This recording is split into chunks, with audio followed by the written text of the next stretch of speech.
Assalamualaikum, ketemu lagi di channel aku Iin Winarti. Kali ini aku akan ngebahas tentang perbedaan antara tukang harian, tukang borongan, ataupun borongan tenaganya aja. Simak ya. Seperti biasa, sebelum nonton video lebih lanjut, jangan lupa subscribe biar aku lebih semangat lagi untuk membuat video-video berikutnya.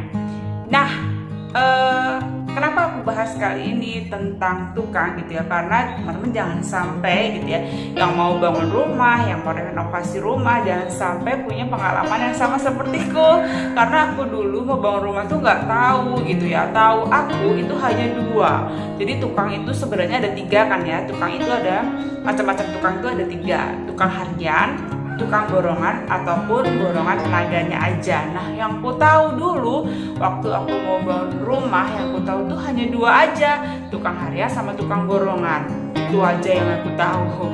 Nah, jadi waktu itu tuh saya tuh bingung mau nanti mau bangun rumah itu mau pakai tenaga yang mana nih, harian atau borongan gitu kan, nyari-nyari info ke sana kemari, kelebihan dan kekurangan tukang harian, kelebihan dan kekurangan tukang borongan kayak gitu kan. Dan akhirnya tibalah saatnya aku memilih tukang harian gitu kan, karena rekomendasi dari saudara aku gitu ya, yang udah punya pengalaman yang banyak di bidang bangunan, itu merekomendasikan bahwa enaknya memilih tukang harian aja, karena katanya dilihat dari plus minusnya gitu kan.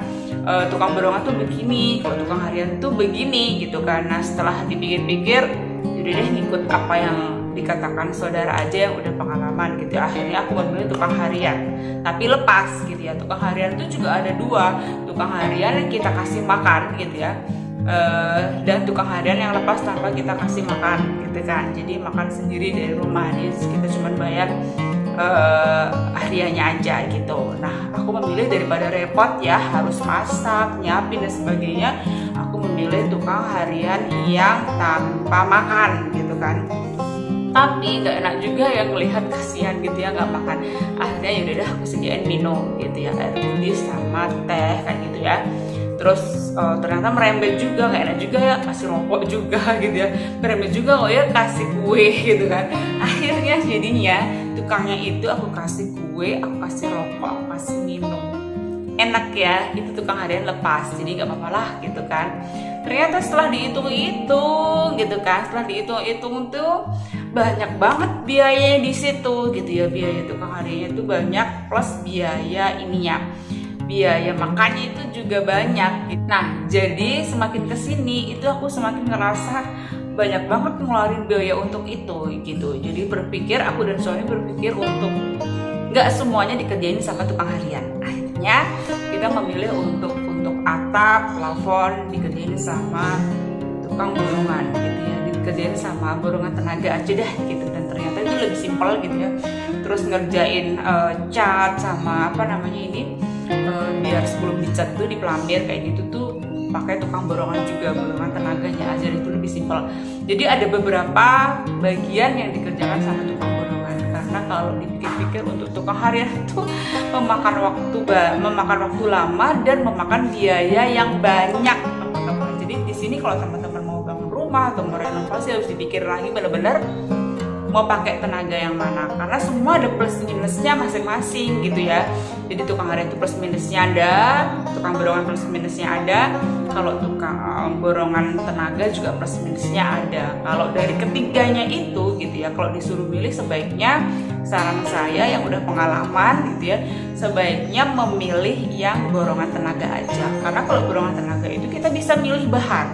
Dulu pas kenapa aku milih tukang harian itu, takut memilih tukang borongan itu karena takutnya bahan-bahan yang dipakai itu bahan-bahan yang tidak berkualitas gitu ya, kurang berkualitas gitu. Makanya aku nggak memilih itu gitu. Tapi kalau tukang borongan yang tenaganya aja, kita bisa memilih sendiri bahannya gitu ya. Bahan-bahan kita bisa pilih sendiri, dan yang ngerjakan adalah tukangnya gitu. Dan itu tuh lebih on time dan lebih fleksibel, lebih menghemat biaya. Itu ya saran saya. Jadi teman-teman yang di sini mau bangun rumah, benar-benar harus diperhatikan lagi, jangan sampai mengalami kesalahan kayak saya gitu ya, karena benar-benar bengkak di situnya gitu ya, bengkak di biaya tukangnya kalau teman-teman sampai salah pilih tukang gitu ya. Jadi harus benar-benar kita pikirin dulu, benar-benar cari info sana sini gitu ya. Tapi kenapa pas waktu aku dulu mau bangun rumah itu benar-benar taunya tuh cuman ada 2 harian sama borongan, padahal ada satu lagi tuh, ada borongan satu lagi yang borongan tenaganya aja. Tapi semakin kesini udah tahu, akhirnya ya ada beberapa hal yang harus diborongkan gitu, dan akhirnya jadilah rumahnya jadi cepet selesai gitu, kurang sedikit lagi ya, mungkin akhir bulan ini semoga selesai, akhir bulan Januari insya Allah gitu ya, ayo teman-teman gitu. Jadi itu tadi perbedaan menurut pengalaman aku gitu ya. Kalau misalkan teman-teman memilih tukang harian gitu ya, siap-siap aja dana membengkak dan siap-siap lama gitu. Tapi kalau teman-teman pilih tukang borongan gitu ya, siap-siap aja cepat dan bahan-bahannya kurang oke gitu ya, kurang berkualitas yang dipakai. Teman-teman memilih tukang borongan yang dia cuma kita borong tenaganya aja, itu barang-barang yang kita beli berkualitas, tapi siap-siap aja tukangnya itu menyuruh kita mendadak gitu, misalkan beli ini, beli itu, beli ini, beli itu tuh mendadak gitu. Jadi karena memang ya dia misalkan mau ngerjakan apa gitu ya, oh ini harus beli ini, nah, kita harus siap untuk kesana kemari riwa-riwi untuk mencari bahannya itu, karena dia mendadak ngasih tahunya gitu. Tapi date-nya, maksudnya timingnya, waktunya itu cepat gitu, dan pengerjaannya juga bagus, dan barang otomatis berkualitas karena kita sendiri yang beli gitu.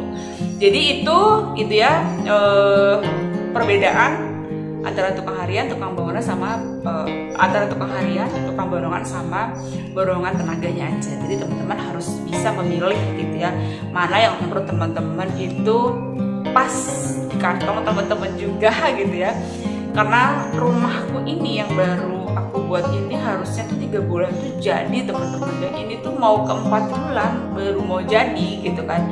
Jadi agak molor. Kebayang kalau kita harian sehari misalkan 150.000 kali berapa orang kali berapa hari, nah disitulah membengkaknya. Belum lagi makanannya gitu ya, belum lagi minumannya dan sebagainya, membengkaknya adalah di situ. Oke, sekian sharing dari saya tentang macam-macam tukang. Semoga bermanfaat buat teman-teman. Saya doakan buat teman-teman yang belum punya rumah bisa segera punya rumah. Amin. Jangan lupa klik subscribe, like, dan komen. Dah, assalamualaikum warahmatullahi wabarakatuh.